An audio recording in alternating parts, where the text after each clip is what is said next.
not. I do not believe in political correctness at all. I think that's one of the most dangerous things that's ever happened to our society. I don't even consider myself an activist now. That's a term that keeps getting applied to me. And so this day, he brought in the head of the American Nazi Party, 1974.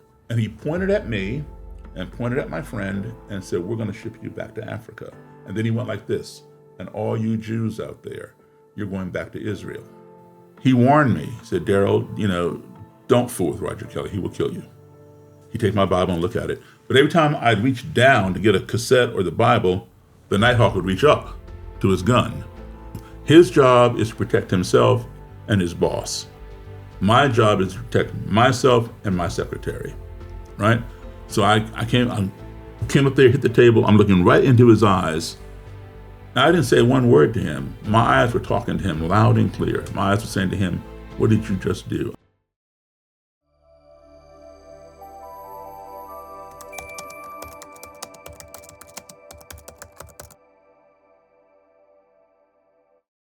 Welcome to the Laura Neuman Show. My guest today is Daryl Davis. I'm so excited to have you here. Daryl is a musician who has worked with some of the most famous R&B and jazz musicians in the world, incredibly talented and accomplished in his own right. He's also well known for inspiring people to leave the KKK. And we're not talking about one or two people. We're talking about dozens of people, if not hundreds of people. Welcome to the show, Daryl Davis. It's great to have you here. Thank you for having me. I really appreciate being here with you. Now, I want to go back to the early days because I think for a lot of us, who we become and how we try to make a difference in the world starts with those early years.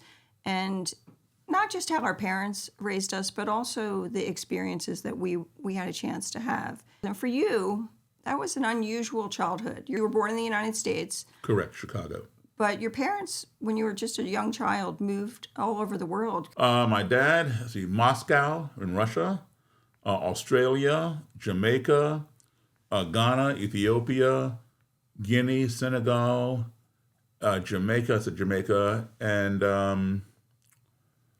where else? Oh, Vienna, Austria. That's extraordinary to have lived in all of those places before the age of 10. Yeah, and we visited, many countries in between. When you were traveling all over the world in those young years, what were the schools like? I went to international schools. So anybody who had an embassy station in the country where we were, all of their kids went to the same school. So if you opened the door to my classroom and poke your head in, I did kindergarten, first grade, third grade, fifth grade, seventh grade, all in different countries in different schools. And if you stuck your head in my classroom door, you would literally say, "This looks like United Nations of little kids," because that's exactly what it was. The girl here might have been from Yugoslavia, this kid from Japan, that kid from Nigeria, just all over the map. That was my first introduction to school. Therefore, that became the baseline for my perception of what school was supposed to be. And it was my norm. Today, you would call that scenario multicultural. The term multicultural didn't even exist back then. I remember when it first came, it was multi-cultural. Now it's all one word. But to me, it was just the norm. But I noticed the difference. I didn't really take it in, but I noticed it when I would come home every 2 years at the end of my dad's assignment. I would either be in all black schools or black and white schools, meaning the still segregated or the newly integrated. And there was not the amount of diversity in my classroom setting that I had overseas. Now, I saw a picture of one of your childhood classrooms, and you're literally the only black student That's in right. a room full of white students That's in right. the United States. And the picture that you are referring to was my fourth grade picture, and I was age 10, 1968. Did you feel welcome in that classroom? I did until Martin Luther King Jr. was assassinated. Then a lot of things changed. Kids, some of my friends who were, good friends, were no longer allowed to play with me. Because of the assassination? There was a lot of fear. I'll give you an example.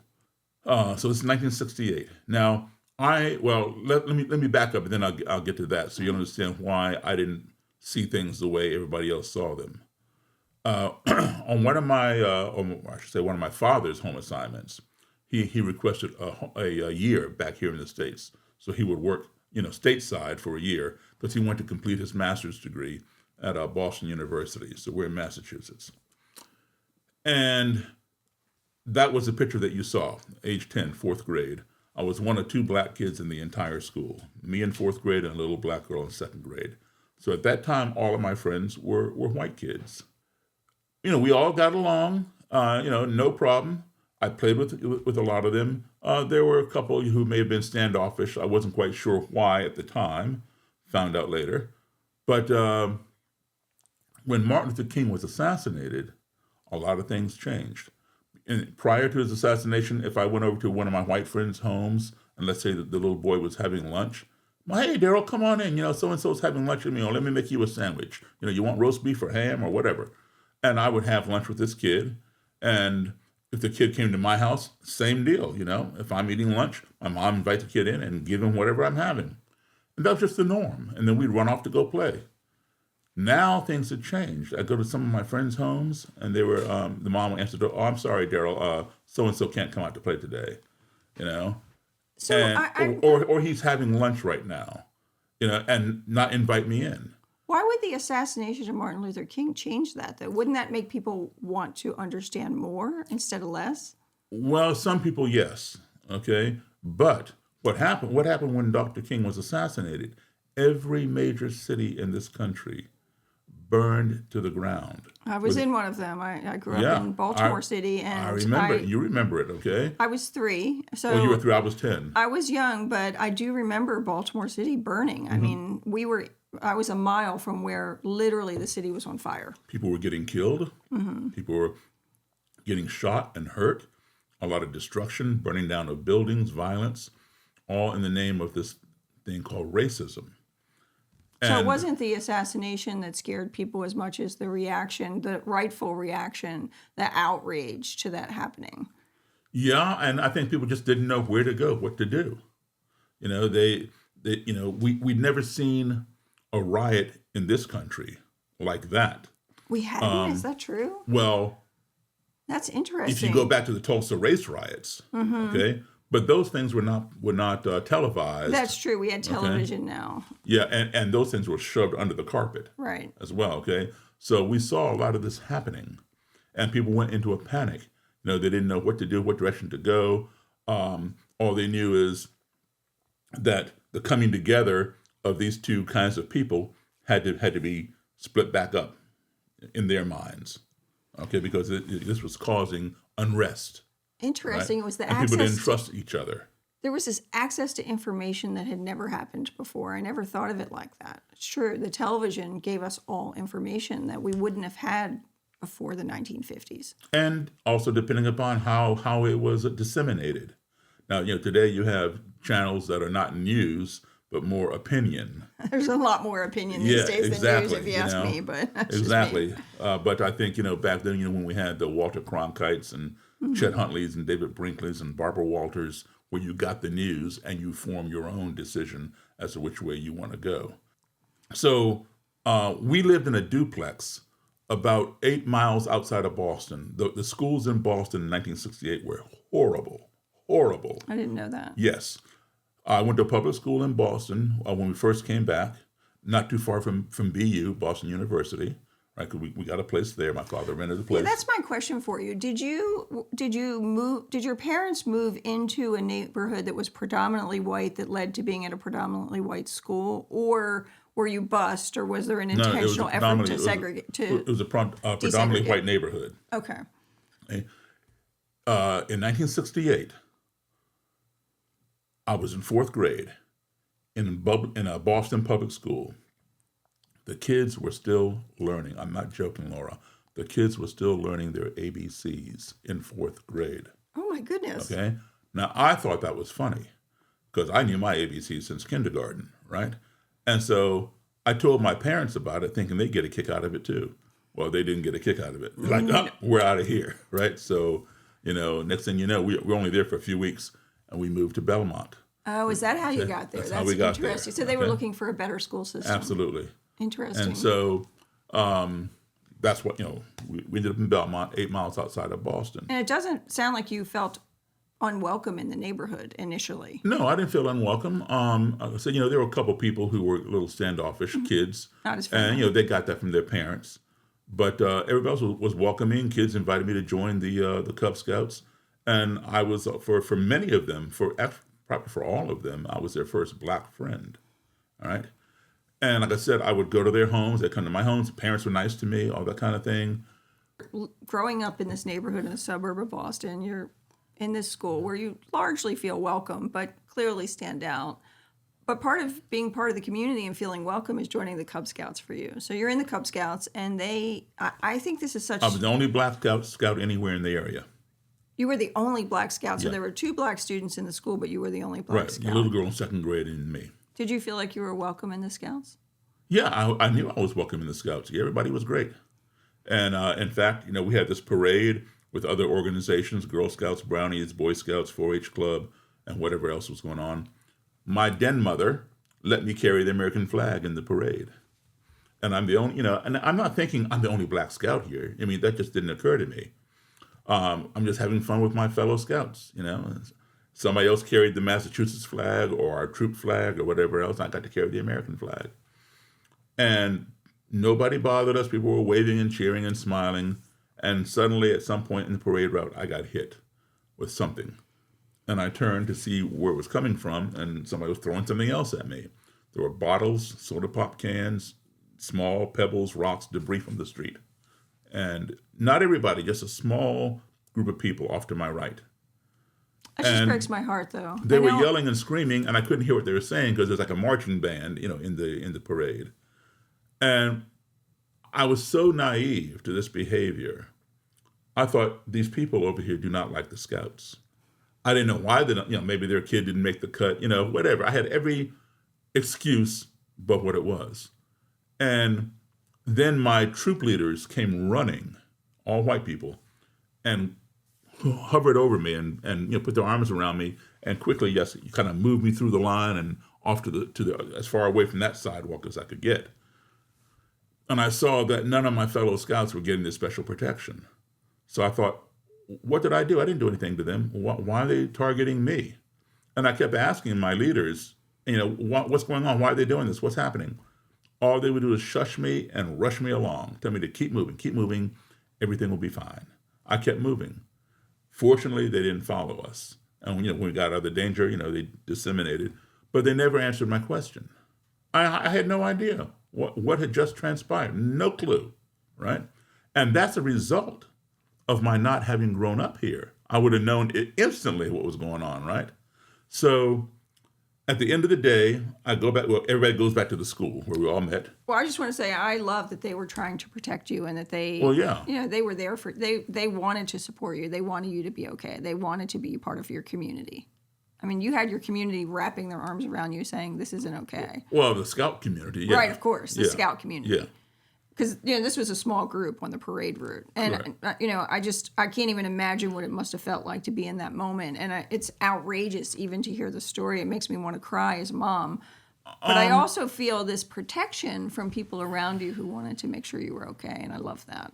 Yeah, I do too. I mean, in retrospect, I wish my troop leaders had told me, why this was happening. They probably didn't have the words for it. They didn't have the words for it, I'm sure. They knew what was happening. And how do you explain to a 10-year-old? You should never have to. Huh? You should never have to explain that to a 10-year-old. Exactly. And so when I returned home, my mom and dad were not at the parade. I don't recall now in my mind what was going on, but they had something else they had to do, so they weren't there. But they were home when I got there. And they were looking at me and asking me how did I trip and fall down and get all scraped up. You thought I was running or something. And I said, no, I didn't fall down. And I told them what happened. And they sat me down and began to tell me what racism was. I had never heard the word racism. You had never heard the word? No, never heard the word. All right? I had no clue what they were talking about. And what they were saying did not make sense. Of course it didn't make sense. Racism does not make sense. And my 10-year-old brain could not process the idea that someone who knew nothing about me, never saw me, never spoke to me, knew nothing about me would want to hurt me for no other reason than the color of my skin. My parents were telling me this. Now, as an only child, if I ever had a problem or a question, I went to my mother and father. And either they gave me the answer or the solution, or they gave me the means by which I could derive it myself. My parents never lied to me, never. But on this day in 1968, I knew they were lying. Because people just don't do things like that, that my parents were wrong, you know? And to prove that they were wrong and that I was right, I pointed out the fact that the people over here on the sidewalk did not look any different than my classmates here in school in fourth grade. The same color, you know, and they don't behave like that. My little white friends overseas, whether they're my fellow Americans at the embassy, or my little Danish or French or German or Swedish or Australian friends, look just like those people on the sidewalk. They didn't behave like that. So color had nothing to do with it. My parents assured me that it did, but that not all, you know, people of that color behave like that, but some do. And that's what makes them racist as opposed to something else. I could not conceive of the idea, all right? And I actually love that you couldn't conceive of the Right. idea. I And, mean, you know- that's the way you should grow up. and in later years, like during lectures, I'll do a Q&A, and some people asked me. At first, I didn't have an answer. I was like, yeah, some people would ask me, well, how come your parents, didn't prepare you for this? They knew what was going on. They had to drink from segregated water fountains and ride in the back of the bus and this and the other. How come they didn't prepare you for this? And I thought, like, yeah, how come they didn't? Well, I was But- going to ask you that because your dad was one of the first black members of the Foreign Service. Exactly. So he knew. He knew. Okay, and I never got a chance to ask them. But I think knowing my parents, they would prepare me for anything that they thought would they prepare me for getting pulled over by the police once I started driving. Okay, I got the talk, as we call it. They did. Okay. Oh yeah, oh absolutely. And they prepared me about drugs and all kinds of other vices that kids get into. But they didn't prepare me for this. And in retrospect, I'm very happy they didn't. They allowed me to find out about it on its own. Absolutely. I mean, Because what would have happened, let's just say, if my parents had tried to explain this to me, and that white people, there's some white people who don't like black people for any reason. how are you going to go and they into hurt that you. school? How are you going to go into the Cub Scouts? Well, how would I go anywhere without being able to look at somebody and trust them? Okay, well, why would I be here with you? Maybe that would be in my mind from way back then. Can I trust this person? Is she one of the ones who's going to throw rocks at me? Mm-hmm. So I would be predisposed or prejudiced, Mm-hmm. right? Prejudging somebody just based on the color of their skin. So it's a good thing, one, that I had experiences with white people before this incident. Suppose my first incident with white people was having bottles and rocks thrown at me. Then I might avoid all of them, right? Unless I had to deal with them or something like that. Yeah, I'm glad they didn't tell you. So exactly, and so that's because at first I wondered why did they tell me? That's a good question that somebody asked me, and I think that I know my parents. I think I'm right that they did that so I would not have that that prejudgment of people. So this experience in the parade at 10 was the first time you had was that the first time you had the thought, how can you hate me when you don't even know me? Or did that come later? That came that same year. That same year, because this racism thing fascinated me. Once I realized my parents didn't lie to me, it's for real. As a 10-year-old, it fascinated you to It understand. fascinated me like that somebody could actually hate somebody else and want to hurt somebody else, or in King's case, kill somebody else just because of their skin color. And somebody who's trying to bring people together and somebody who wants them apart. I didn't experience that overseas. I was around people from all over the world, and we all got along. My dad's job as a diplomat was to foster better relations between the foreign government in whose country we lived and our own U.S. government. So it was about bringing people together. And there are people who try to keep people apart. You got to be kidding me. It makes no sense. I It made agree no with you. sense. My basement is like a library, and I have a vast collection of books, on that topic. When I would ask people, why do people do things like that. Oh, Daryl, some people are just like that. That's just how they are. That's not an answer for me. So that even built my curiosity.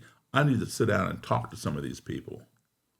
Well, that opportunity came when I was in 10th grade. I was a sophomore, and we were back home. I'm in school in Rockville, Maryland, and in Montgomery County, and we had a class called the POTC, which stood for Problems of the 20th Century. It was a great class, great teacher, and it was for seniors. But I managed to get in there as a sophomore, and he would bring in different speakers on different topics, sometimes controversial, and it might be abortion, it might be, whatever. And so this day he brought in the head of the American Nazi Party, 1974. Now you could never get away with that today in school. Oh, wow. But I'm glad we allowed that back then. Well, school should be a place where we explore all kinds of ideas, whether we agree with them or not. I do not believe in political correctness at all. I think that's one of the most dangerous things that's ever happened to our society. But anyway, the guy's name was Matt Cole, Koehl. Matt Cole replaced the head of the American Nazi Party who founded it, a guy named George Lincoln Rockwell. And it was formed in Arlington, Virginia, right across the Potomac River. George Lincoln Rockwell was murdered by one of his own Nazis.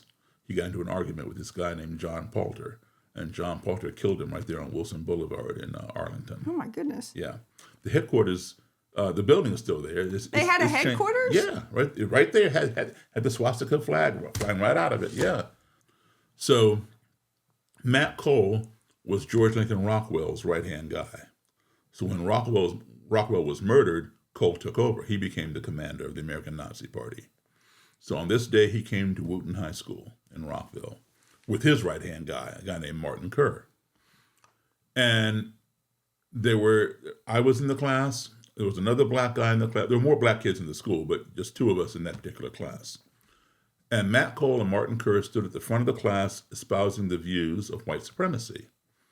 And he pointed at me and pointed at my friend and said, "We're going to ship you back to Africa." And then he went like this, "And all you Jews out there, you're going back to Israel." And I'm 15, right? Was he trying to be controversial or was he serious? He was serious. He was probably in his 40s then, early 40s. That's a lot for a sophomore in high school to Well, I just sat there looking at the guy because I never heard an adult talk like that. And, I just sat there looking. I didn't say anything to him. I just looked at him. And one of my classmates said, "Well, they live here. What happens if they don't want to go?" And Macco said, "Oh, they have no choice. If they do not leave voluntarily, they will be exterminated in the upcoming race war." That was the first time I ever heard the term race war. I'm thinking to myself, what is this man talking about, right? But I didn't ask anything. I just sat there looking at him, right? At the end of the class, we all split. And later that day, I'm standing by my locker in my hallway, trying to get something out of the locker. And Matt Cole and Martin Kerr are leaving. They've been there all day for different POTC classes. I'm the only one in the hallway. They have to walk past me. They paused right next to me. They didn't say anything. They just kind of glared at me and sneered. Were you intimidated? No, I just looked at them. There was no exchange of words. And then they started laughing and went on down the hall towards the front of the building where they go out. Ever since then, it just, revamped my curiosity. And so I began thinking about them and just obsessing over this stuff and trying to get more and more information. What strikes me about that, though, is that they're all adults who are trying to make you uncomfortable. They're adults throwing things at you. They're adults talking about your race, but not as much the children. Right, because it's a learned behavior. Right. Children haven't learned that. So each of those incidents was initiated by adults. And kids would, of course, follow along. Yeah, follow along. So I graduated high school 2 years later in 76. And I went right to college. And I graduated college in 1980, 4 years later. So music became my profession. But trying to improve race relations became my obsession, right? And I began seeking out these people. And I sought out Matt Cole because I did not confront him in the classroom. As you know, I'm older than you are, but our generations were raised to have respect for your elders, as figures of authority. I think that would still be a good thing, but that's just Depending upon the elder, you know. All right, fair enough. Okay, Right. but So a little more, the postman, the police officer, the yes, sir, whatever. no, sir, Right, exactly. yes, ma'am, no, ma'am. And so I did not, confront him in the classroom. I didn't buy what he was saying, but he was my elder, so therefore he was a figure of authority. So I just sat there and listened to him, talk all this nonsense. But now I felt the need to confront him. Was he open to meeting with you? Well, I surprised him. Right? He had what was called a unpublicized demonstration at Lafayette Park. Lafayette Park sits right across the street from the White House. There are people in Lafayette Park 24/7 protesting something. Some people set up their tents and live there all year long. Whether it's nuclear weapons, abortion, global warming, the war here, the war there, they are in Lafayette Park and they face the White House with their billboards, right? So somebody in the Oval Office can look out and solve their problem, whatever it says. So I'd made a lot of contacts, and I'd found out that the American Nazi Party was going to have a unpublicized demonstration in Lafayette Park on a certain day at 12 noon. Unpublicized means nobody knows about it, not even the police, right? So I had information on it. So I figured, okay, I'm going to go down there and I'm going to confront Matt Cole. Now, see, when it's publicized, you run the risk of protesters coming and a riot breaking out. And then all kinds of police have to be dispatched and all that kind of stuff to protect, because everybody has the right to freedom of assembly. So unpublicized, they can just come there and nobody knows who they are. So back then you could drive up and down the 1600 block of Pennsylvania Avenue, which is where the White House is located. Today you can't do that. Before 9/11, you could. Yeah. Right. And now only law enforcement vehicles can drive there now. You can walk, but you can't drive. So I went down there. I parked catty corner to the White House early. And sure enough, just before noon, here comes this van. And about 13 or so of these Nazis get out. There is nothing that indicated they were Nazis. No Gestapo I was going uniforms. to say, how did you know they were Nazis? I saw Matt Cole and Martin Kerr, from 8 years past. You don't forget the faces of somebody who tells you they're going to ship you back somewhere, whether you want to go or not. If you don't want to go, you're going to be exterminated. So, but they all were dressed alike. They all were wearing dark black suits. No Gestapo uniforms, no swastikas, SS insignias, nothing. Just black suits, like businessmen, right? And they all lined up on the sidewalk right by Lafayette Park, like this, facing the White House. So I'm assuming people in the White House knew who they were. All right. I think it's interesting that they're all dressed the same. Yeah. It's their way of Just black suits. identifying, right? But we've seen many examples over the years where people who are racist organizations, they adopt a uniform. Well, I'll tell you about the uniform. I'll tell you when that happens and how it happens. Okay, it's because they did that later. So they're all lined up there. It's lunchtime, 12 noon. People are walking back and forth, up and down the sidewalks, not even knowing who they are, not even caring who they are. They're on their way to lunch, on their way back to the office, whatever. Like I said, they were nondescript, right? I knew who they were. And there are other protesters in the park who didn't know anything. And so once Matt Cole got everybody lined up, and so once he got in the line himself, I walked over to him. And I said, Matt Cole. He jumped in the line like, who is this black man who knows my name, right? And he says, do I know you? And I said, well, you spoke at my high school. He said, well, what high school would that be? And I told him, and he goes, yes, I remember you. That was a long time ago. What can I do for you? I said, yes, it was 8 years ago. He goes, yes, a long time ago. What can I do for you? I said, well, I'm still here. I said, do you remember what you told me? He nodded. I said, well, I'm still here. He goes, well, I can see that. How can I help you? I said, you can tell me just who the hell gives you the authority to make permanent travel arrangements for me. And he says, what's your name? I said, Daryl Davis. He put his hand out. He shook my hand. And he said, Mr. Davis, you have to understand one thing. It is in the interest of your race, the black race, to be a strong race. And you cannot be a strong race unless you are a pure race. And you cannot be a pure race if you are miscegenating with other races.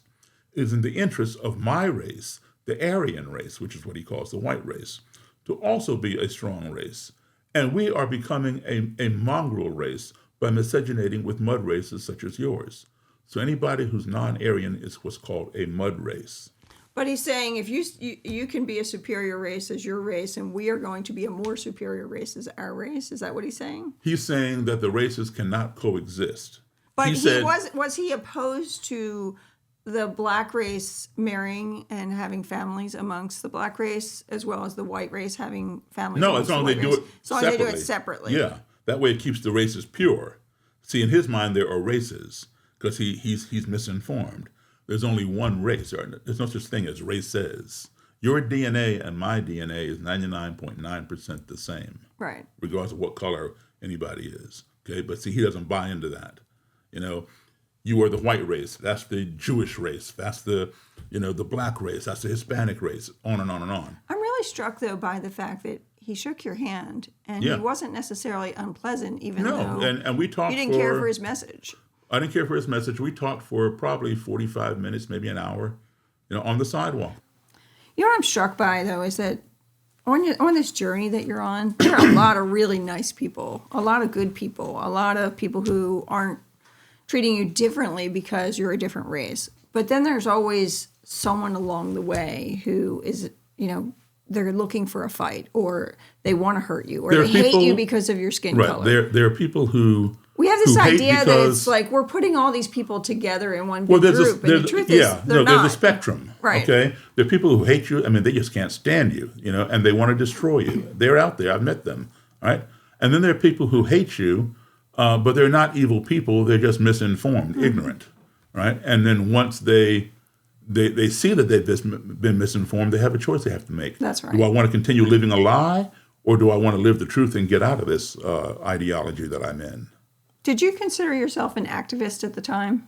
I don't even consider myself an activist now. That's a term that keeps getting applied to me.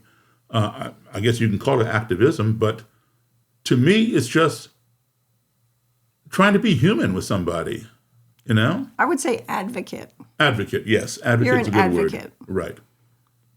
I've gone to court and testified on behalf of Klansmen who were being overcharged or being charged with something that they did not do, because I was there and I saw it. Some of the things you've done for people who were in the Klan is extraordinary. I mean, I've seen many stories, even not that long ago, where you have extended the olive branch or extended your hand to say, I'm still here, I'm willing to help. Right.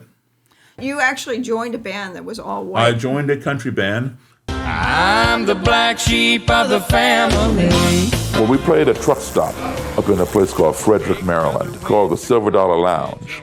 So here I was with this band, only black person in the band or in the lounge. We finished the first set, and on the break, I came down off the bandstand. I'm walking across the dance floor, and this white gentleman in his 40s walks up behind me and puts his arm around my shoulder.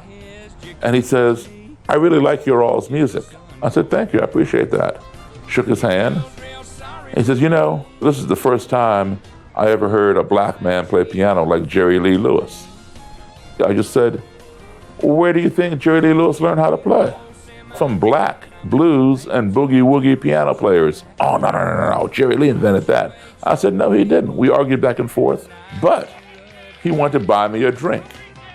Now, I don't drink, but I agreed to go back to his table. So I go back there, he had a buddy sitting there at the table.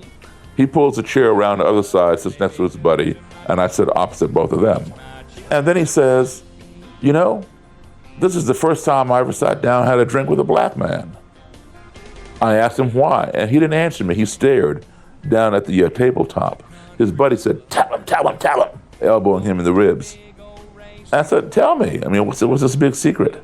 He looks at me just as plain as day, and he says, I'm a member of the Ku Klux Klan. He gave me his phone number and wanted me to call him anytime I was to come back to this bar with this band, because he wanted to bring his friends, his friends. He'd come with these Klansmen and other Klanswomen, and they'd gather around and watch me play piano and then get out on the dance floor and dance. Not in their robes and hoods, they came in regular clothes, right? Willing to help. Right. So how did you go from that experience in the country music bar to wanting to write a book and really wanting to understand this better and research it? And I'm also really interested in you. meeting the Grand Dragon. Was it the Grand Dragon of the KKK in Maryland? Yeah, I met him, and then he went on to become the Imperial Wizard. Grand Dragon means state leader, like what you and I would call governor. Imperial Wizard means national leader. So yeah, I met a lot of Grand Dragons, a lot of Imperial Wizards. I'm still meeting them today, you know. Did this come out of your experience as a child, or did it come out of that experience in the bar in Frederick? How did you get from this idea of, I want to question this, to I actually want to do more about it? I want to see if I can make a difference.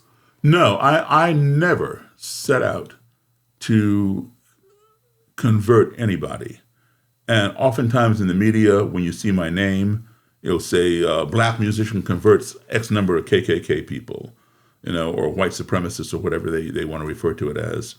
I didn't convert anybody, not even one, but I am the impetus for over 200 to convert themselves. I've given them reason to rethink that ideology. I've caused a cognitive dissonance in their minds. And when they struggle with it, they have to either accept the truth, you know, and free themselves, or keep struggling and living a life of hate.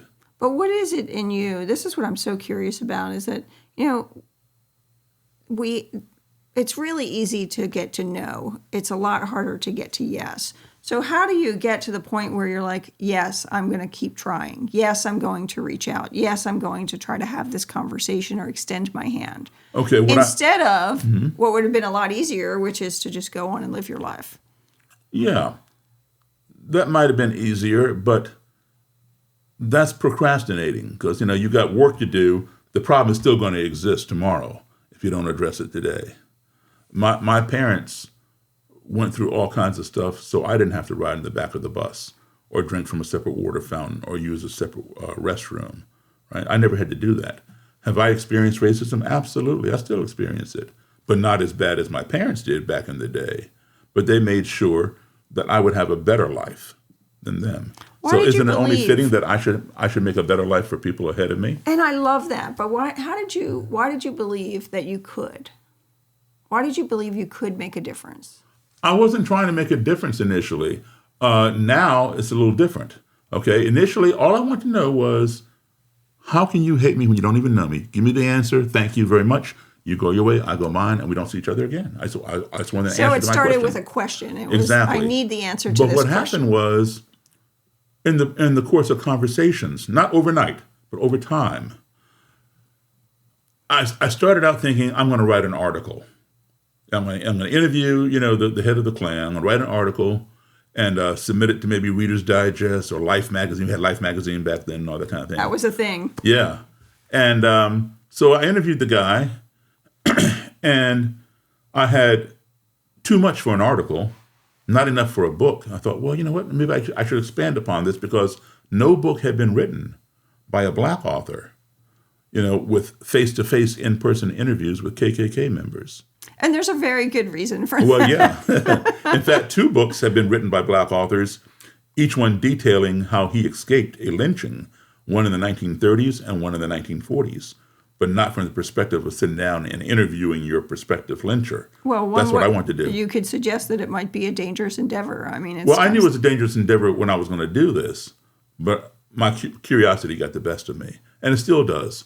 But like I said, I never set out to convert anybody, tell me, you're wrong, you need to get out, give me your robe. No. When you were a kid, I was a kid, anybody you know, we were all told, a tiger does not change its stripes. A leopard does not change its spots. And we believe that. And guess what? That's true. So why would I believe that a Klansman or Klanswoman or a Nazi would change their Robin Hood or their swastika armband or whatever? That's who they are. I was wrong. Yes, a tiger and leopard cannot change those stripes and spots. They were born with those stripes and spots. Those are immutable characteristics. But the Nazi is not born wearing that swastika armband. The Klan member is not born wearing that Robin Hood. All of that is learned ideology, acquired from somewhere. What can be learned can be unlearned. I didn't think that going in. I thought, this is a tiger, this is, you know, a leopard, it's a Klansman, that's who they are.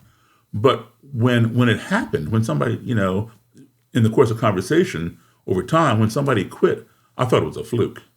You know, I was like, this is weird. This guy probably wasn't even committed in the first place, but he was. And then it happened again and again. I began wondering, well, what's going on here? Certainly this is not their first interview. What is it that I'm doing that somebody else hasn't done in these interviews that's making this person think differently? And I put it together. I have been, between my travels with my parents as a child and now my travels as an adult, going around the world performing or giving lectures. When you put those two travels together, I have been to 64 countries on 6 continents. I have performed in all 50 states. So what does all that travel mean? All that travel does not make me a better human being than someone with less travel. But what it does is it does give me a better and broader perspective on humanity. Yes. Right? Perspective is so essential to this conversation. And speaking of essential, let me give you my favorite quote of all time. It's by Mark Twain, Samuel Clemens, right? He had a lot of quotes, but this is my very favorite. It's called the travel quote. And he said, "Travel is fatal to prejudice, bigotry, and narrow-mindedness, and many of our people need it sorely on these accounts.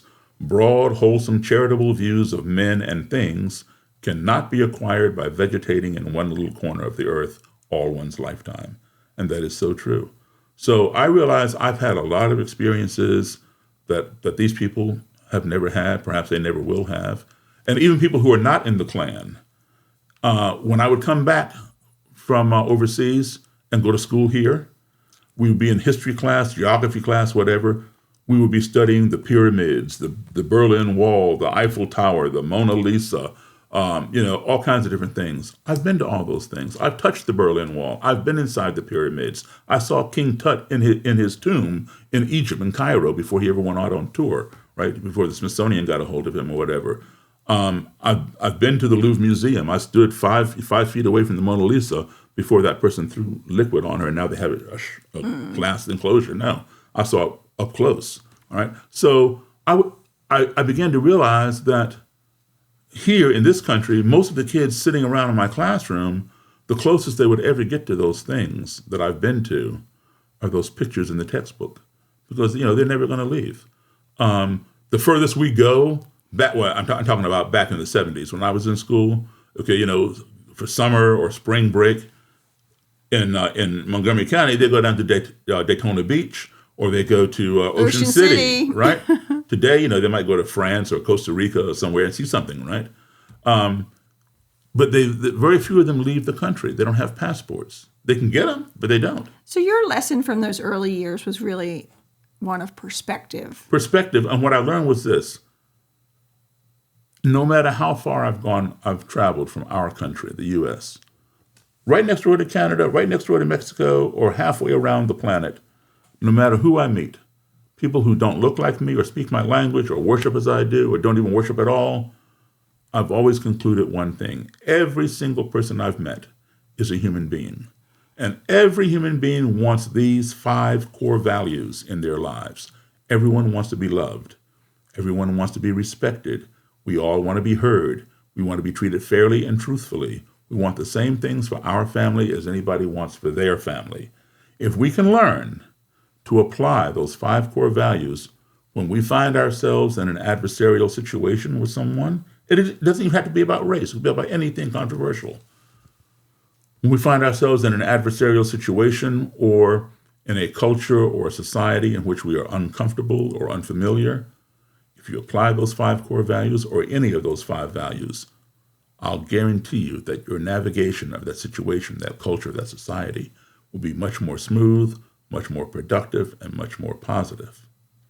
And to show you what I'm talking about, I had these conversations with Klan leaders and Klan members, and I brought you some of the artifacts that I've collected. And I want to share them.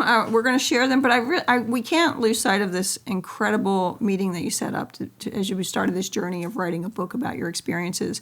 But first, I wanted to know, what do you think is really like the lesson from that period of time between being a child, recognizing for the first time that racism exists, to confronting Cole in Washington, D.C.? I mean, for me, that's really about developing the courage to confront someone who thinks differently. Okay, so you use the word courage. I was never afraid. I was never You were afraid. never I was afraid. never afraid. What would you call that? I would call it curiosity in my case. Oh, that's interesting. But Now- you were in danger to a certain extent. I mean, he might not have been as friendly. And I would have had to do what I had to do. You know, I mean, I've had to fight my way out of situations. Fortunately, I prevailed, not only physically, but also legally when I take them to court. But, you know, that goes with the territory. I don't like violence. I'm not somebody who looks for it, but I'm aware that a situation can erupt. And if I can try to calm it down through talk or whatever, or even backing away, I'll try that. But if I'm cornered, watch out. These are these are interesting choices for how to describe those decisions along the way, because most people think of them very differently. Like, you've got to be brave or you've got to be bold, and you're talking about perspective and curiosity. That was the framework under which you walked into what many would consider enemy territory. Yeah, but, you know, you can't, as the saying goes, you can't beat the Nazi out of a Nazi, you know. But you may be able to offer better perspective, perception. And if they resonate with that, then it causes a cognitive dissonance, and they have to make some adjustments. So can you share with us how you decided to write a book about your experiences? Well, there have been, you know, no black book or book written by a black author from in-person, face-to-face I'm actually interviews. really focused on your secretary calling to set up the initial meeting. I mean, I just think that story is one of the most amazing stories I have truly ever heard. And you can't tell me that's anything other than courage, because No, I wanted him to be there, and I did not want him to turn me down. Okay, so let me give you the background on that. So at the time, Roger Kelly was the Grand Dragon, which means state leader for the Ku Klux Klan in Maryland. Later on, he would become the Imperial Wizard, national leader who oversaw 13 states. And was he in any way related to the guy that you met in Frederick? No, but the guy in Frederick was one of his members, not blood related, but yes, Got it. He was a Klan member. Yes, he was a Klan member. Okay, of the same Klan. Okay, so the guy that I met in Frederick was the guy that gave me Roger Kelly's information. And he warned me, he said, Daryl, you know, don't fool with Roger Kelly. He will kill you. And I said, well, that's why I need to see him. Why would he kill me just because I'm black? I don't get this. I have to understand that. Daryl, it's dangerous. You know, this guy was genuinely concerned about me. He liked me. And which, you know, was a cognitive dissonance for him. You know, first, some black guy can play the piano like Jerry Lee. I mean, this is messing with his head, you know. So, and now he's concerned for my safety. I initially asked him to introduce me to Roger. He refused. He said, oh, no, we get in trouble. I said, if you take me there, you're not going to, he goes, oh, yes, I would too. So he didn't want anything to do with introducing me or Roger Kelly even knowing that this guy knew me, right? So I said, okay. So Is that how you got his name, was from that guy? I got his name from that guy and his phone number and his address. And I said, he made me promise before he gave it to me, you know, that I wouldn't tell Roger where I got it, right? So I said, and I kept my promise. So this guy's dead and gone now. Not Roger Kelly, but the guy. So I thought about it. I was going to call the guy, Roger Kelly.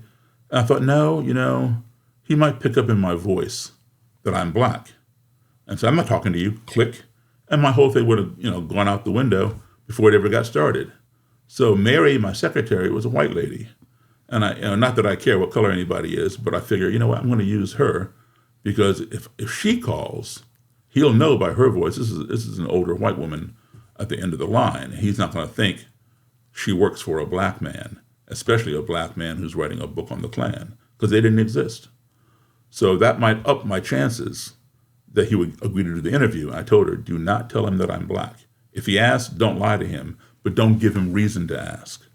And a couple reasons behind that. A, I didn't want him to turn me down.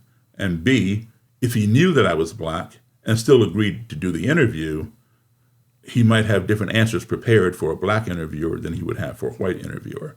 So I wanted it to be spontaneous, candid. So once he saw me, he could decide, no, I'm not talking to you, and walk away or beat me up or, you know, come in and do the interview. So I wanted it all to be spontaneous. She understood. She called him. He didn't ask what color I was. He said, yeah, he would do the interview. So that's how that started. So Mary and I, we got to the motel. The motel was the same one where the Silver Dollar Lounge was, upstairs, or the rooms. Oh yeah, and remind me to tell you about what happened in the Silver Dollar Lounge with this lady and me.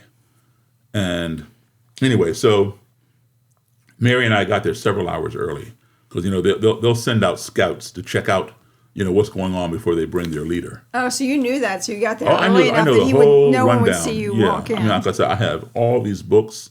I have, I knew this other Klansman, who gave me the information. I got all kinds of stuff, knowing about Roger Kelly. So I figured, okay, so I'm going to get there early, get the room all set up with microphones and the recorder and all that kind of stuff, and have some beverages, for him.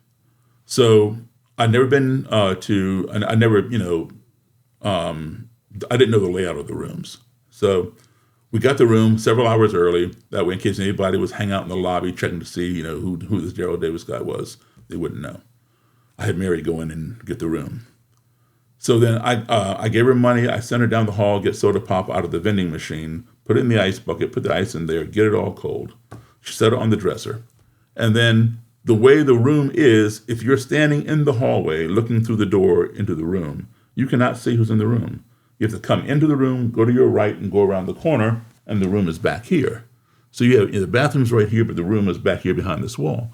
You have no idea who's in that room. Well, I'm still struck on you wanting to be hospitable to the head of the Klan. Well, because I'm trying to see who he is. I mean, if he goes off the rail, I can go off the rail too. But I'm not going to start it. You started with the expectation that it was going to go well. Well, I had no idea how it was. I mean, my first encounter with the Klansman was the one that I beat up. I didn't know he was a Klansman at the time, but it didn't matter to me. He was somebody who was beating the daylights out of this woman. I didn't understand why these guys were just watching. They were all his buddies. They're firemen or something. I didn't know that. They weren't in any kind of uniform. They're just out there on the sidewalk. But you wanted him to feel welcome. And you wanted him to be open to the conversation. I mean, I'm inviting him. I want him to give me information for my book. So why wouldn't I be hospitable? I'm not going to, bend over and kiss his butt or anything like that, but I'm going to be cordial, sure. So in any event, I had this little black canvas bag beside me, and in the bag I had a recorder and some blank tapes. I set it in the center of this little. It was like a little tiny lamp table in these motels. Took the lamp off, put the recorder there, had my blank cassettes here, and a Bible here in the bag. The Klan claims to be a Christian organization, so they say the Bible preaches racial separation. Now, I've read the Bible.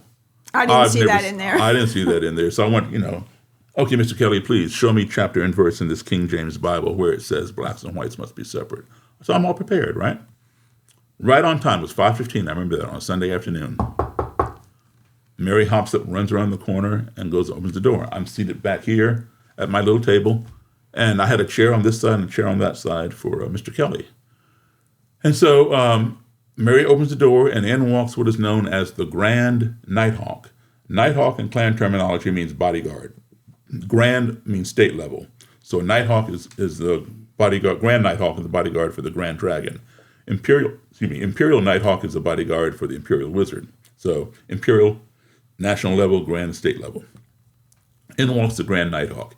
He's got that red circle, white cross patch on his chest. So he's wearing it. Yeah, he's wearing a camouflage military type clothes and that Klan patch here. And then over here it said KKK, 3 initials. And on his beret, on his cap or whatever, it said Knights of the Ku Klux Klan. He had a semi-automatic handgun on his hip. And he comes in and he comes around that corner and he sees me and he's like freezes. Now, Mr. Kelly is on the other side of the corner. So he doesn't know that his Nighthawk stopped short. So Mr. Kelly's like right behind him in a suit and tie, comes around the corner and boom, hits the guy in the back and knocks the guy forward because he didn't realize the guy had stopped short. And so they both are like stumbling around trying to regain their balance, and they're like looking all around the room. In shock. In shock, yeah. And I'm just sitting there, looking at them. And I can read their faces. I know what they're thinking. They're thinking, did the desk clerk give us the wrong room number? Or is this an ambush? I saw the apprehension. So I stood up and I went like this to show I have nothing in my hands. And I walked forward, I put my hand out, I said, "Hi, Mr. Kelly, I'm Daryl Davis." He shook my hand. So did the Nighthawk. So far, so good. I think that's so interesting that over and over again they would shake your hand, even though. Well, I mean, there were those who would not shake my hand. There were those who would not even talk to me. They wanted to fight or just walk away. They I come hear from all that, different walks but of I mean, life. do you think? I'm just curious. Do you think that when they agree to shake your hand, that they're going to be at least open to a conversation? Is it a sign that they're open to a conversation? Not necessarily until you start talking, but I think if you come across civilly first, it plants the path that you want to go down. And if I came across aggressive, all right, get in here, sit down over there. Yeah, you're one of the calmest people I know, so I'm sure that's always been. You have a calming presence about you, and I think that really. People tell me that. Yeah. Until I go off. I think I haven't seen that yet, but I do think see that. I think it sets the tone. Well, yeah, I think so. You want to keep things because they're already nervous. They're already afraid of black people. So why make them even more scared? Oh, you think they're afraid of black people? Absolutely. Yeah. They're afraid of anything that's not them. Well, there's no question it's fear-based, but I Yes, never thought of them as absolutely. being afraid of black people. Well, that's why they try to intimidate them, to instill that fear in them, to let that they're superior. In order to feel superior, you have to make somebody else feel inferior. Absolutely. So you have that contrast, right? Absolutely. It's so interesting. So anyway, I said, please come on in and have a seat. He sat down. So far, so good. I'm like, wow, yes. And the bodyguard, Nightheart, was like, stand to his right at attention. And he had a gun. He had a gun in his holster. And before I'm getting ready to sit down opposite Mr. Kelly. Mary is already seated. She's sitting on top of the dresser because there were like no more chairs. And before I could sit down, Mr. Kelly says, Mr. Davis, do you have any form of identification? I said, sure. I give him my driver's license. And he goes, oh, you live on such and such street in Silver Spring. I'm thinking, why is this guy calling off my street? Now he knows where I live. Now he knows where I live. Why didn't he just look at my name, look at my picture, match it up to me, and give me back my license? He's calling off my street. And so I didn't want to let him know that he had unnerved me a little bit. But I wanted to let him know, don't even think about doing anything stupid at my house. No nefarious intentions. So I didn't say that, but what I said was to him, I said, yes, Mr. Kelly, that is where I live, and you live at.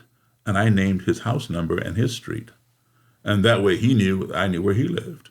So I was subliminally leveling the playing field. If you come visit me, I'm going to come visit you. That's brilliant. And so now we're going to just confine all this visiting to this motel room. So let's move on with the conversation. Exactly. Okay. He smiled, he nodded, and we carried on the conversation. I did not learn that day, but it was several months down the road, I had no reason to fear Mr. Kelly coming to my house to do something stupid. He recognized my street because my street runs through about 3 neighborhoods. It's about probably, a mile and a half long. And one of his members lives on my street down a couple neighborhoods down. So he has to get on my street to go there. It's just pure coincidence. Drive right past your house. Well, yeah, he can enter from another part, but same street. But you have to have a lot of presence of mind to respond that way and then let him know that you know where he lives. I mean, that takes a lot of presence of mind. Well, I wasn't going to let him know. Very tense situation. I wasn't going to let him know, unless, I had to. I would let him know in person if he came to my house. I know, but even to say that takes a lot of presence of mind in that moment. Well, I don't know where it came from, but it just, it came out like that. And he smiled like he nodded, but I didn't realize, like I said, until months later, it was pure coincidence. Mm-hmm. That member that lived down the road from me now sits in a federal prison in the state of Maine for committing a hate crime. So he's no longer there. Oh, my goodness. And in fact, Mr. Kelly kicked him out of the Klan, and Mr. Kelly and I went together to his trial right over in Greenbelt. Wow. Yeah. So how did you go from him not wanting to sit down with you and talk to you and to actually being friends? Like, how does that happen? Who? Mr. Kelly sat down with me. Right. This Klan member. No, Mr. Kelly went with you. You and Yeah, Mr. we went Kelly went to together. this trial together. Yeah. So, I mean, this is the first time you've met in this hotel room. Yeah. How did you Okay, so get beyond it being a confrontation to actually? well, let me tell you being what able to happened be in the friends? hotel room. So we're talking and stuff, and every time he'd say, "Mr. Davis, the Bible says," I'd reach down, pull up the Bible, because I don't. If I didn't believe him, well, please, can you show me where it says chapter and verse? He'd take my Bible and look at it. But every time I'd reach down to get a cassette or the Bible, the Nighthawk would reach up to his gun. He never pulled it out. He just rested his hand on the butt of the gun. I totally understood that. That's his job. I'm the enemy. I'm the black guy. I got this bag. He has no idea what's in my bag. He doesn't know. He's doing his job protecting his boss, right? So I totally got that. So this went on for 45 minutes. I'd reach down, he'd reach up. And after 45 minutes, an hour or so, the Nighthawk relaxed. He realized there was no threat in the bag. I went in and out of the bag. Nighthawk didn't move, right? A little over an hour into this interview, Mr. Kelly and I just talking casually or whatever. And all of a sudden, out of nowhere, there was a very fast, very short noise, like a ch-ch, and we all jumped because it was just so out of context. I came up out of my chair and I hit the table because now I'm getting ready to come across that table and take him out, take him down. Just like that, I knew that Mr. Kelly had made that noise. I didn't know what the noise was. The noise was too short and too fast for my ear to discern. I like that you thought you could take him out when his bodyguard had a gun. I knew I could. I was going to take him and the bodyguard out. When you go into survival mode, when you fear for your life, you'll do anything and everything. It's true. Okay? And something happens in your brain. There are three things you can do: fight, flight, or faint. If the fear is so great that your brain can't process it, the brain shuts down and you faint. Right? If something scares the daylights out of you, you're unconscious. Other people, they will run away if that's an option, and that's an option that I would have taken because I knew the bodyguard had a gun. How am I going to outrun a bullet in a little tiny dinky motel room? Your only choice is to take care of the problem immediately, do a preemptive strike, get them before they get you. And that's what I was on my way to. His job is to protect himself and his boss. My job is to protect myself and my secretary, right? So I came up there, hit the table. I'm looking right into his eyes. I didn't say one word to him. My eyes were talking to him loud and clear. My eyes were saying to him, "What did you just do?" I knew he could read my eyes. His eyes fixated on mine. He didn't say one word, but I could read him. It was like telepathy. I just had a clear message coming from him, and his message was, "What did you just do?" No words were exchanged. And the bodyguard was like this, looking at both of us like, "What did either one of you all just do?" Mary was sitting on top of the dresser to my left. She realized what had happened, and she began explaining it when it happened again, and we all started laughing.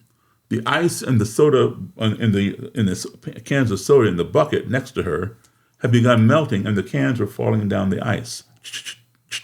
That was it. But it was so out of context for us. And I already had in my head, what that other guy told me, "Daryl, don't fool with Roger Kelly, he'll kill you." So I had that going through my mind. And I thought, he's getting ready to kill me or something. I had to do something. So you think that quickly. I'm just thinking in that moment, like it's such an that's so much intensity. The fact that sound was so jarring means that you're both very focused on the conversation and there are no other sounds in the room. Well, I think there's a medical term for it. You can look it up.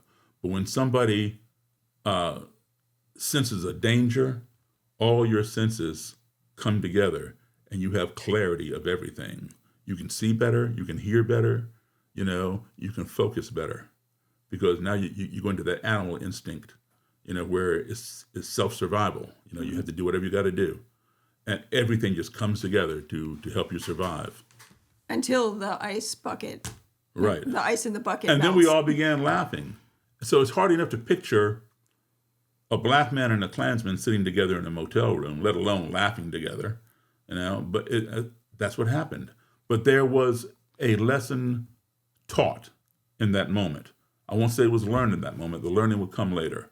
The lesson taught is this. All because some foreign, and we circle, we underscore, we highlight the word foreign, entity of which we were ignorant, that being the bucket of ice cans of soda. Yeah, we knew it was over there, but we'd long forgotten about it. So, because we're so engrossed in conversation. All because some foreign entity of which we were ignorant entered into our little comfort zone via the noise that it made, we became fearful and accusatory of each other. So ignorance breeds fear. We fear those things of which we're ignorant, things that we don't understand. Here's the ignorance, it breeds the fear. If you don't keep the fear in check, that fear will escalate into hatred because we hate the things that frighten us. If you don't keep the hatred in check, that will escalate to destruction because we want to destroy the things that we hate. Why? Because they frighten us. But guess what? At the end of the day, they may have been harmless and we were just simply ignorant. So we saw that whole chain almost unravel to completion, the last component being destruction. If I had pounced across there and hurt them, or they had pulled the gun and shot me, it stopped just short of that. So what was the reaction to laughter? That's a human emotion. Right. It so was you're funny. both laughing now. We're all laughing at the same thing. So we had that in common. We all felt all those emotions: fear, survival, Nighthawk's ready, I'm ready, and then when the fear was eliminated, everything calmed down. We thought, man, we were really dumb about this. It was just a bucket of ice, and here we are getting ready to kill one another. You made room for connection. I mean, exactly. It's a human, a human emotion. We laugh together. Yeah, we may be on the opposite end of the racial ideological spectrum, but on the emotional one, we were right there together. That's extraordinary. So you don't. How do we get more You don't of process. that? Yeah, you don't process that in the moment. But when you go home and you think about it, it had to cause a cognitive dissonance with him because he had to think, well, man, Daryl's feeling the same thing I was feeling. We're getting ready to attack one another over what? A bucket of ice. How crazy is that? So that causes, for you to have to rethink. How did you end your conversation that day with him? I thanked him for, his time. And I said, hey, I'd like to, follow up. And so we continued getting together all the time, And then he asked me if what I was doing one day. His parents had a beach place down in Florida. And he wanted to know if I was available to take him to the airport. I said, sure, I'll take you. So I drove him to BWI and flew down. I said, give me a call when you're ready to come back. I'll come pick you up, if I'm in town. That's a generous spirit for someone who really doesn't like you simply because of your skin color. Well, he'd come down to my house, and sit on my couch. And this is why Grand Dragon, he'd bring his Nighthawk with him, right? Nighthawk would sit over here next to him. And sometimes the Nighthawk would get bored, take his gun out and twirl it on his finger like this. Oh, well, that's nice. Yeah. But this went on for about a year. So you were friends at this point. Friends. Yeah. Would you say that you were friends? Or, Yeah, I'd say we were friendly. Or were you still sort of I feeling each other out? I did not support his ideology by any means. Of course. But yeah, we were friends. And this went on for a year. He never invited me to his house. But he would go to your house. He'd come to my house, and if I had to go to his county or whatever to do something, I'd call him and say, hey, man, what are you doing? If he said nothing, I said, well, come, run this errand with me. And he didn't want me to come to his house and pick him up. We'd meet at the park and ride along 270. And so he'd be there with the Nighthawk. Nighthawk get in my back seat, he'd get in my front seat, and we'd ride around. We'd stop and get lunch, stop and get dinner. Now, here's another dynamic. We're sitting at the same table. We're taking mozzarella sticks out of the same basket. We're using the same salt and pepper shaker, the same ketchup bottle, things that you and I would take for granted. He had never done that before with a black person. Sure, he's aware of black people or Jewish people. He has to work with them on his job, but he doesn't go out socializing with them. He's never shared a basket of mozzarella sticks with anybody other than white people, So this had to play on him. So what does that mean? Is he a racist or not in that moment? No, I'm struggling with, obviously, he's in learning mode. Look, you're pretty compelling, Daryl, so he was probably and you're so easy to get to know and be friends with. And I'm sure that was probably a little disarming for him because you are so willing to meet people where they are. But how do you reconcile his identity as a racist with him doing something that's very not racist, which is enjoying a meal with you? Okay, so that is the logic and rationale in you, all right? Here's the problem. You are looking, I understand what you're saying, you're looking for rationale. How can this head of the Klan be a racist if he's sitting down with some black guy and having mozzarella sticks and doing this? It makes no sense. Theoretically, yes, it makes no sense because it's irrational, right? If you're a racist, why are you having lunch with a black man? Well, first of all, here's how I look at it. If you are racist, you are irrational to begin with, because there's no rationale behind being racist, behind hating somebody because Simply because of the color of the color of their skin or their religion or their eye color or whatever. But I've seen the videos where Yeah. people in Klan robes are Yeah. saying, Daryl Davis is my friend. Yeah. I mean, it's hard to reconcile those two Because thoughts. you're looking for rationale. There is no rationale behind racism. So if you're already irrational, you're going to do other irrational stuff, like say, Daryl Davis is my friend. Yeah, I'll have dinner with Daryl Davis. Yeah, I'll go to his wedding. Yeah. And, the person that I married was white, or is white, right? And Are you still married? yeah. And the Klan is opposed to that, vehemently opposed to interracial marriage. Yeah, yet, I hadn't actually thought about that. I invited them to my wedding, and the ones who could come And did came. they come? The ones They who came? could, yeah. Yeah. And they invited my wife and I over to the house for dinner. So are they really racist? Yeah. They were, but see, I cause a cognitive dissonance, and that's how they end up getting out, because they realize this is stupid. It doesn't even make sense. Right. So it sounds like they're identifying with this group because they have a place that they want to belong, and it's fear-based, and it's a desire to feel like they have meaning or superiority in some way. Exactly. But then when you find out, then they actually get to know you, and they're going to your wedding. and they have to question, why am I involved in this? And here's the thing: if they were a leader, like a Roger Kelly, or like some of the other ones, that have come out through me, they then have the task how they are revered in their groups. Okay, they're like rock stars. People want their autograph. Other members. Well, want that's very empowering. Okay. Yeah, They want to feel exactly. special. And they have recruited people into the group. Mm-hmm. So now, how do you go and tell your constituents, I was wrong? It's like people want to feel powerful in their lives, and they Mm-hmm. need to find it where they can find. They're going to go wherever they can find it. Yeah. And it sounds like that's what they're doing. They're looking for the place where they can feel empowered. And once they feel empowered, they don't want to get off that throne. Right. All right. Right. But then they're having lunch with you and sharing a Yeah. basket of mozzarella sticks. But it's causing that cognitive dissonance. How can they serve these two things? And they know, they come to realize, well, they've been they're living a lie. What is it that keeps us in this place of racism and separate races? Fear. Is it a lack of communication? It's fear? Lack of exposure, lack of education. Okay? We spend way too much time in our country. A couple things. One, talking about the other person, talking at the other person, and talking past the other person. We don't spend enough time talking with the other person. All right? We also spend way too much time. I told you, ignorance breeds fear. Fear breeds hatred. Hatred breeds destruction.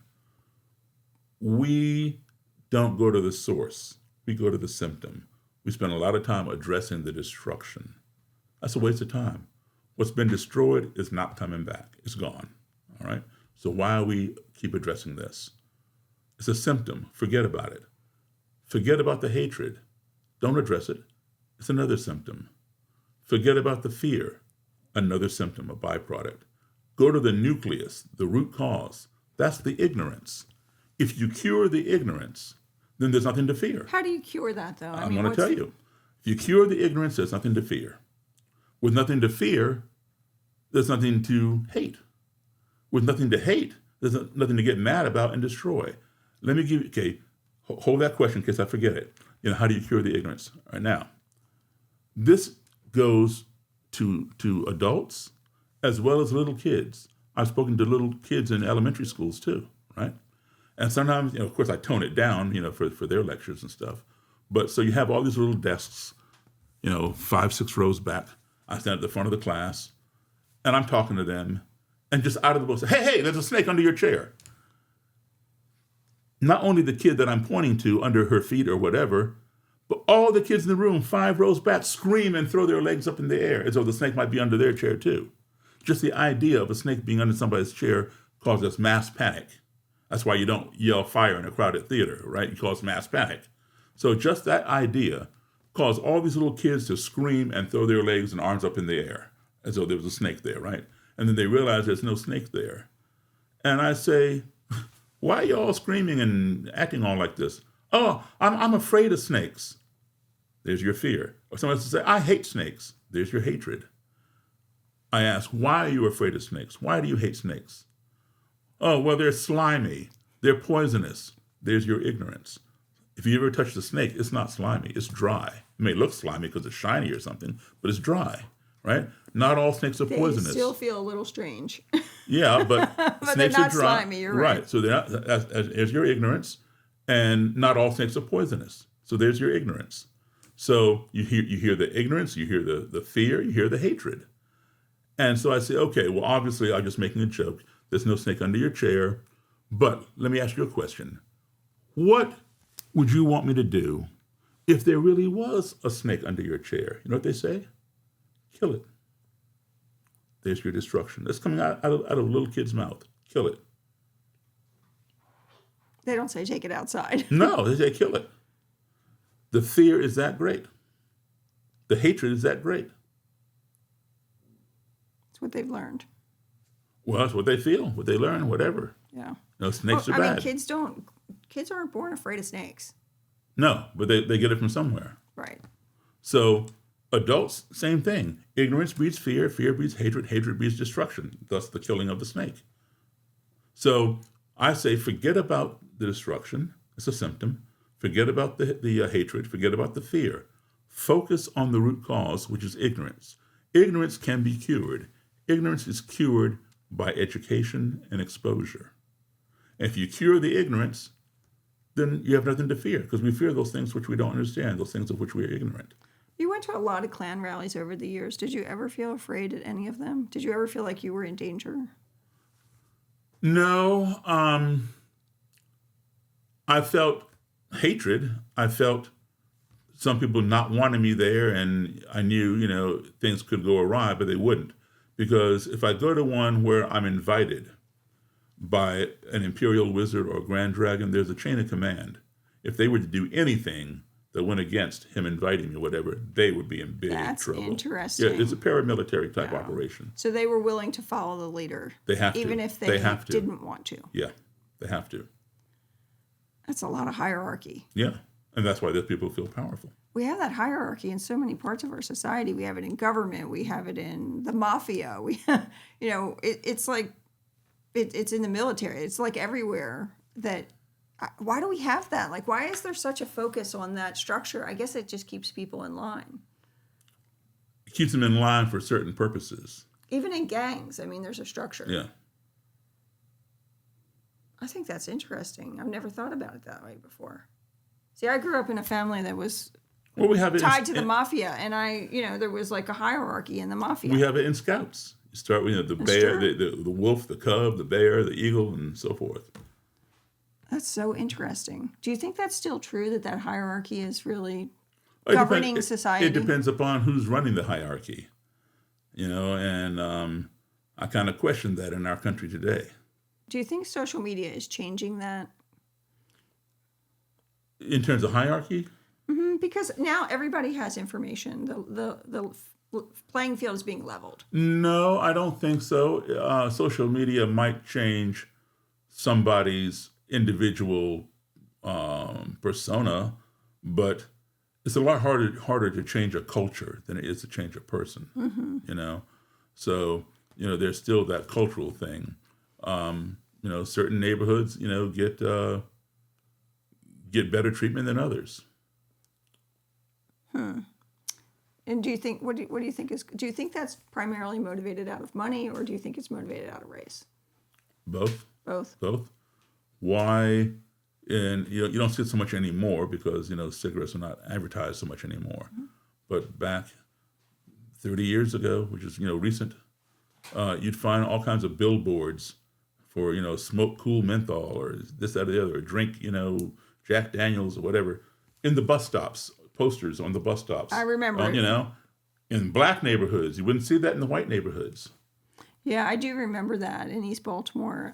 It wasn't unusual for children to get a case of cigarettes for Christmas. That was considered a gift back then in the 70s. It was not unusual. But the advertising is different. The rules are different for these neighborhoods. Right. And well, I don't understand why that still is, though. So I'm Well, you know. Why is that? We need to talk about that for a Okay, minute because so- we have black leadership. We have a lot of black leadership. Well, I'll just use Baltimore City as an example. Why would that still be true today? Well, because again, you can find corruption in any kind of leadership, regardless of the color of it. There's a lot of corrupt people in Baltimore of both colors, and something about power when it goes to their head. And why doesn't the community push back on that? In some cases, they do. In some cases, they do. That's why they have the protests, like say the Freddie Gray protests in front of the Baltimore City Police Department. I can tell you firsthand that there's a lot of corruption in that police department, a whole lot of racism. Same thing down in the county where I live, in Montgomery County.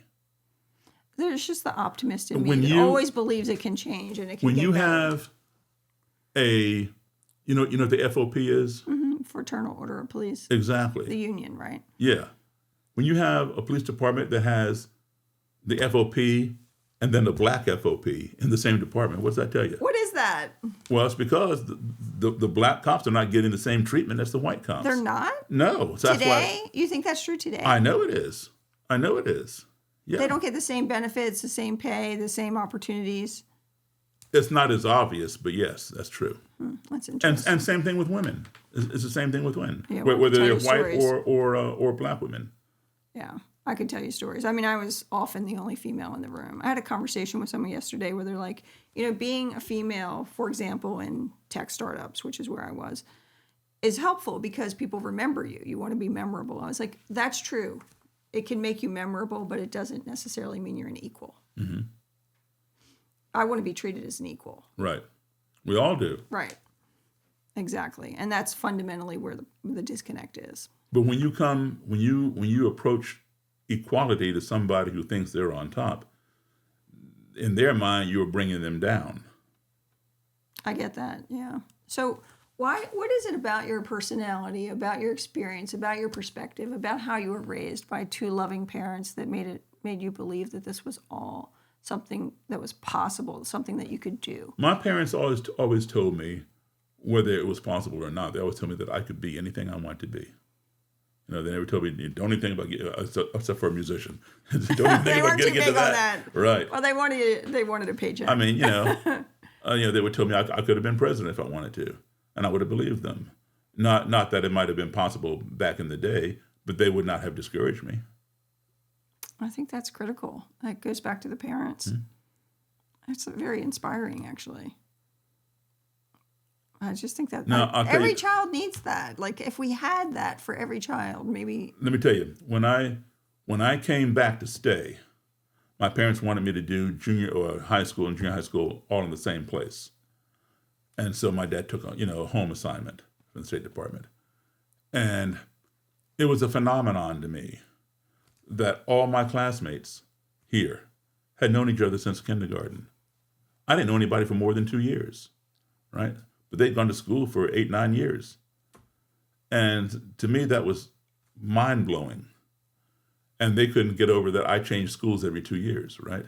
So when I first came here, 1971, to Montgomery County, that is, there were 2 people running for student body president, the 2 most popular people in my school. Now, we had another thing that I didn't have overseas in those schools were cliques. Over back here, we had cliques. You had the jocks, the nerds, the potheads, the whatever people in the We've had other guests actually share similar stories like this, where when they moved a lot when they were young or they didn't grow up in that community school, they felt like outsiders at first, but it also made them very resilient and determined. Do you think that happened for you? No, I never really felt like I ran away from school one time. The teacher was going to hit me. What? And I ran out the classroom and jumped over the wall, and I was gone. Wow. Yeah. Well, was I do overseas, think but- it builds confidence, though. That movement, Yeah. all that moving and all that change. Well, and you having learn to how to make make new friends pretty quick. Exactly. That builds confidence and resilience. So the two contenders were the 2 most popular people in the schools, a girl and a guy, and they each were in different cliques. Now, I knew nothing about cliques. And so I'm making the cliques, they all knew each other because they went to kindergarten together all the way up, but they didn't associate, right? When I came, I associated with everybody. I didn't belong to any clique. You're making me rethink the value of being in the same school the entire time. Huh? You're making me rethink the value of being in the same school the entire time. I don't know. That's not necessarily My friends are potheads. ideal. My friends, I didn't do pot, but my friends are potheads. My friends were jocks, nerds, cheerleaders, whatever, math nuts or whatever. I made friends with all of them. And I'd only been here a couple months. The two people running for president, each one saw that, and each one asked me if I would run on their ticket as vice president. Because if it were Daryl is friends with that clique, and so, if he runs with me, everybody there will vote for me. Hey, that's politics. Yeah, exactly. So, and so each one asked me. And I liked them both. They both were my friends. And so I knew if I chose one over the other would be hurt. I didn't want to hurt either one of them. And I didn't know how to address it. I went home and I thought about it. And I spent hours thinking about it. And I came to the conclusion, you know what? If they think that much of me, I should run. I should run as president against both of them. I hope you did. Did you? I did, and I won. I love that. I won, yeah. I love that. And that's because I got to know everybody. And they hadn't known me for more than 2 months, but they'd known each other for 8 or 9 years. Were they still friends after that? Yeah. Yeah, that's good. Yeah. I love that. That's a great story. But that's true. We need what I call walking across the cafeteria. Like I told you, people self-segregate, at lunchtime. They sit with their familiar group. We need to leave our little comfort group, walk across the cafeteria once or twice a week, and sit at somebody else's table.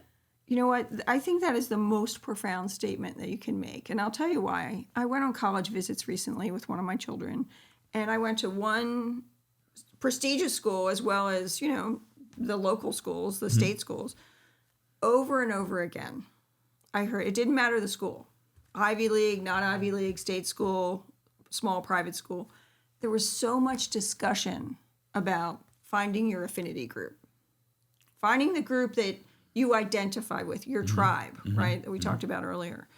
And the entire tour in each of those college visits was about finding, and now I'm all about finding your people. I think part of going to college is finding your friend group and having this great social experience. But it was about identifying with an affinity group. And I honestly was kind of turned off about that. I agree. Look, great. I think it's great to have commonality with people, have something that you share. But it's when we can get to know each other, when we can talk to each other, when we, really have the opportunity to experience each other's journey that we have perspective. And I think that's critical. And I actually think that's what's missing these days. Mm-hmm. I agree. I think there's nothing wrong, with, if you have a cultural thing or a language thing, you want to feel comfortable, you want to speak that language, or you want to practice that, culture, that religion, that's fine. I'm good with that. But don't lock other people out or neglect to go explore them as well and learn, because, my affinity group are not black people or not white people or not whatever kind of people. They're musicians. When I'm in college, I'm majoring in music. And how did I get a lot of these good opportunities? Because somebody else knew somebody who, and they, hey, I know a piano player, let's bring him in. He can do this and do that. And I get that gig, so I identify with musicians. Well, I want to tell you, I was at a black church on Sunday, and I've been to probably a half a dozen black churches. And, I think it's great if you have a church where it's, in this case, they were primarily Nigerian, or an AME church where people choose to celebrate together. I support that. But I'm going to tell you, I walked into that church. I was there for someone that I cared dearly about. She had invited me to her birthday celebration. And my son and I walked in, and I said to her afterwards, I would want every black person who walks into a predominantly white event to feel as welcome as I felt walking into that black church. And by the way, it turns out behind the scenes they were texting each other, your white friends are here. So we did stand out. But I felt so welcome in that church, and I loved being in that community. And I think for me, it was an enriching experience to be in their culture, in their community, in their place of worship. Mm-hmm. I wasn't turned off by the fact that they choose to worship together and that they identify together. I was instead really inspired by the fact that I felt so welcome in their But home. now, and you use the term black church, which means there must be a white church. Back in the day, even though they may be in the same religion, let's just say Baptists, you have black Baptist churches and white Baptist churches. Why? Because they couldn't go to church together. Churches were segregated. And they're even segregated today to a certain Do you degree. think that they are? See, I think Sure. everyone's welcome everywhere. No. You don't think so? No, there's a fine line. I'll give you an example. I've been to 64 countries. Some of these countries have Christianity, some don't. Okay? The ones that have Christianity, they believe in Jesus Christ. Guess what? Jesus Christ looks like the people in that country. In Ethiopia, Christ is Ethiopian. I know, I've seen the different photos. Yes. Exactly. I had a But- picture of but- Jesus hanging over my bed when I But was people child. in this country, they think he's a white guy with blonde hair or brown hair and blue eyes. You know? Blue eyes, come cannot, on. Yeah, No. they cannot get that concept. All right? So blacks had to have their own church. So I think we use Baptists. So let's say you have this block, and there are plenty of them. At this end of the block is a black Baptist church. That end of the block is a white Baptist church. Now, today, yes, they can go to the same church or whatever. I'm not offended but- that they're two separate churches. I have a problem when they're not welcome in each other's. Yeah. of worship. Well, before they were not welcoming each other's, okay? Today, you can go there, but it's still a distinct line, okay? So why they're still? Because they've been there for so long, they just don't feel like, I guess, uprooting or whatever. So let's say I've been going to this black Baptist church at this end of the block for 30 years. Every Sunday I'm there. I'm a deacon, I'm whatever. One Sunday I decide, you know what? I'm going to trot up the sidewalk and go to this white Baptist church. And just, I've never been in there, I don't know anybody there, but I'm just going to go. So, trot up the sidewalk, walk in the door, white usher, hey, welcome to our church, here's a program, blah, blah, blah. Where are you from? I'm from the other church down the block there. Oh, well, come on in, man. So you accept me here at your church? Well, yeah, we're all Baptists. Give me a big hug. Okay. I say, well, you accept me as your brother in Christ? Well, yeah, we're all Christian. Give me a big hug. But what about if I say, do you accept me as your brother-in-law? That might be a different story. You think? Today? I know so, yeah. I can't imagine anyone having a problem with that today. But They you are- actually have an interesting example of There someone are people, who was... There are people who get along fine together, but they don't want to see anybody get intermarried or intermixed. But wasn't there someone in the Klan who you befriended who was very racist and their They granddaughter... all are very racist. And, no, I mean, who, like... Obviously, all the Klan people are racist, but who was so racist that he wouldn't even let his family interact with black people. And didn't his granddaughter end up marrying a black man? His daughter. Oh, it was his daughter Mm-hmm. married a black man. I mean, that has to give you hope that people can change. Yeah, well, she changed for sure. Yeah. Now, eventually, he did change. He yes, did change. Yeah. But there's some who disown their kids. Yeah, I've seen that too. Yeah, we thought, the work that you did to inspire people to leave the Klan, and I think that, that's well documented, your efforts to get to know people, understand why they think this way, ask the question, how can you hate me when you don't even know me? How can you hate me based only on my skin color? Led to a lot of people rethinking their belief system. And it seemed that a lot of them left. In fact, you're going to share with us some of the robes that they wore am. and the insignias that they had on their clothing. But then there was a resurgence of the Klan in Maryland, and it sounds like you've even befriended the person who I was the have, leader of yeah. that effort. In fact, we're going out in the next couple of weeks to see a band. Is he still in the Klan? He's working through it. Oh, got it. Okay. All right. Well, would you like to share some of the things that Sure, they've given sure. you over the years? I mean, it's extraordinary that they would actually give you their costumes and their garb with their Well, Klan they insignia no on longer it. believe in it. So, All right. what Well, it let's take a stands for. look. So, what do you have there, Daryl? Tell us about that. okay, so this robe is a robe of an imperial wizard. This is Roger Kelly's robe. And he was the state leader.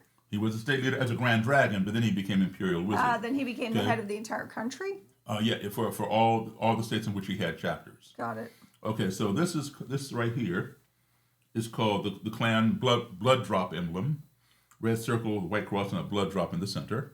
It's also called a Myok, M-I-O-K, which stands for Mystic Insignia of the Klan. And blue or purple. I think it's amazing that you know that, honestly. Blue or purple are the imperial colors. So you can have a white robe with a blue cape, blue stripes, blue sash, or purple. It's your choice. It means the same thing. Or you can have a full blue satin robe or a full purple satin robe. Cotton or satin is your choice. But blue and purple are the imperial colors. I'm going to tell you, I watched a lot of videos of these rallies of them wearing these outfits, and I'm going to tell you, they almost look silly. It's almost hard to take them seriously because they look silly. This belonged to a Grand Dragon, all right? You see his dragon patch here, made in China, by the way. I was going to say, where is that dragon patch from? And again, the Myok, Right. all right? And green is the grand level. So you have a white cotton robe with green stripes, green cape, green sash, or you can have a full green satin robe, doesn't matter. Whichever you Like prefer. this one. Like this one here. Okay? This was a former Grand Dragon of Maryland. Okay? The green one came from Pennsylvania. This one came from Maryland. This guy, he preferred satin as opposed to that one, but same title. Oh, so you get a say in which kind of robe you get to wear. Yeah, you can pick one, whichever one you want. He had two Myoks, American flag, Confederate battle flag, and now these titles, they're just titles. You don't get paid for being a Grand Dragon or an Imperial Wizard. You may get a small stipend out of the quarterly dues, but it's not enough to pay your mortgage. So people pay dues to be in the Klan. Yes, yeah, and the money goes for various Because they have to pay things. for these things somehow. Yeah, and you pay for those too. So you have to have a regular job. It's just a title like Boy Scout leader. The person has a regular job, right? This guy's regular job while he was in the Klan was Are you able to see it, Alex? Through the Baltimore camera? City police officer. Oh. Okay, he was not a undercover cop in the Klan gathering intelligence. How do you have his police uniform? I'm gonna tell you. Okay, he was a bona fide Klansman on the Baltimore City Police Force, And guess people what? knew that he was in the Klan. They did, yes. And there are more. There are more. He told me. Okay. Now, he went to prison, this guy right here, for 4 years for conspiring to bomb the synagogue up on Liberty Road here in Baltimore. Wow. He continued running the Klan through his right-hand guy on the outside. When he got out, he took it over, continued, and then he went back to prison for 3 years for assault with intent to murder 2 black guys with a shotgun over there in Woodlawn, right off Security Boulevard. Sounds like the mafia. Huh? Sounds like the mafia. Well, no, this is the Klan. I mean, the mafia was about making money. I mean, for them, it was money motivated. In this case, it was about maintaining what they thought was Right. their community. They're right. Yeah. So, But there was also a motivation beyond that because they wanted access. They wanted more access to resources and to jobs and to opportunity. And so they were supporting each other in that. I mean, there's more to it than just hating someone because of the color of their skin. well, there is that they feel that they are being invaded by outsiders, by immigrants, not realizing they also immigrated here at one time. Right. The only people in this country who are not immigrants are me and Native Americans. Native Americans were here before anybody else, and we were brought here by people like that. Right. Not Klansmen, because the Klan Right, didn't of exist, okay? But everybody else immigrated. Of course, this is the hood. The hood, honestly, I can't even, it's hard to take that seriously. I know that it was very, very it's a fearful religious for a long thing time. in But it just Spain. looks silly today. In Spain, they have religions that use things like this, but it has nothing to do with, discrimination. What do you think, Mira? I mean, do you look at that I and think think? the cutout eyes make it look like a Halloween costume. Yeah. That. It looks childish. And the mask can be detached, so people who don't want anonymity, they can take off the mask and you see their face. And that's a lot of effort. This here is a Klan rally banner they use in their marches or their rallies. Let's see, here we go, upside down there. A battle flag. Yeah, there you go. Again, you see the Mayo, the emblem. I'm going to have to take a photo of that. That's amazing. All right, and this one came from a neo-Nazi person that I came to know. Oh my goodness. And has he renounced? Oh yeah, otherwise I wouldn't have this. Yeah, Yeah. absolutely. So each of in these, fact, he comes around with me and gives lectures with me. he does. So they've all renounced the Yeah, Klan yeah. and Nazism. I have tons of these things. I keep them locked up off my property. And this is we see way too many of these around here. This is known as the Confederate battle flag. It's not the flag of the Confederacy; it's a Confederate flag, but specifically, it is the Confederate battle flag. What's the difference between the flag of the Confederacy and the battle flag? Okay, good question. The flag of the Confederacy are the red and white stripes, the blue square, and the circle of silver stars, each star representing one of the colonies. This is the flag that flew during the Civil War on the side of the Confederacy. It was the battle flag. The Civil War was fought to preserve slavery. It was. I actually did a lot of research on this, and you can tell me if I understand it incorrectly. But my take on it was that it was a fight to preserve the right to keep slavery.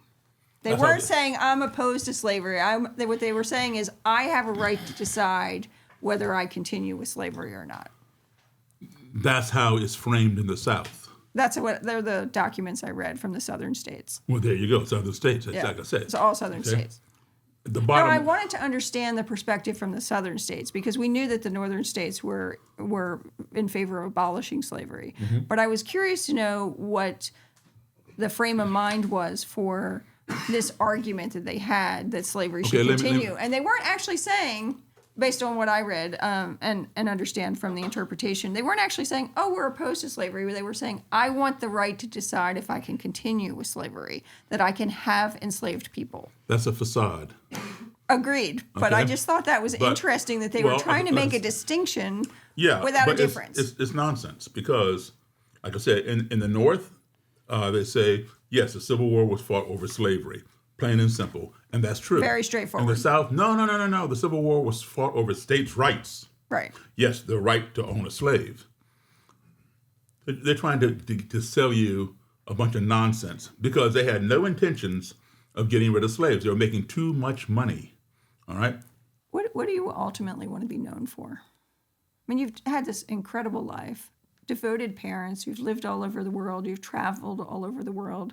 You're a very accomplished musician. You played with some of the most famous names out there, and you've radically shifted the conversation on racism. And truthfully, sometimes it was dangerous when you did it, when you chose to put yourself out there.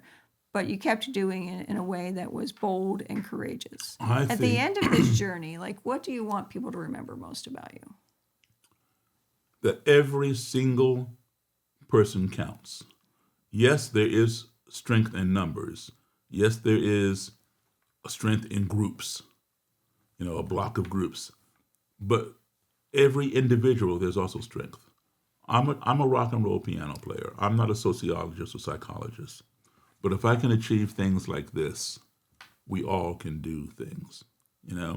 Don't say, well, I can't do it by myself, or I'm not going to make a difference or whatever. Yes, you can. Yes, you can if you believe in it. But you're going to spend your time making sure that we all do our part to try and make a difference. Right. Well, And now they're doing their part. I got to tell you, it's a pleasure to have you here today. We've known each other for a long time, and it is my absolute privilege to be able to share your story with our audience. Well, thank you for doing it. I see you're online. See? Because it's exactly what I'm talking about. You're making a difference because I'm talking to one person. I'm talking to one person, but you're sharing it with tens of thousands or maybe even millions of people out there listening to your podcast. I hope they all. That's what I'm talking about. I hope they all get to hear the Daryl Davis story because it's extraordinary. And thank you for taking the time to share it because, without people like you, it wouldn't get out. Well, I do ask every one of my guests to sign the guest book. Are you open to doing that? Sure. Okay, so I have been keeping this guest book for many, many years, and I have some pens under here somewhere. I have a pen in my pocket. Okay. And I started it, you will see, I bought this many, many years ago. I think I started in 2000. It looks like an ancient family Bible. I know, isn't it great? So I've kept it throughout the years. You can see the dates, it's all dated. And I have asked each of my guests on the show to sign the guest book. This was my last guest. Okay. You can see the previous ones here. Uh-huh. And I do this because I just want to remember this moment. And if you would give me the privilege glad of to. the honor of signing it, I would be so grateful. Thank you.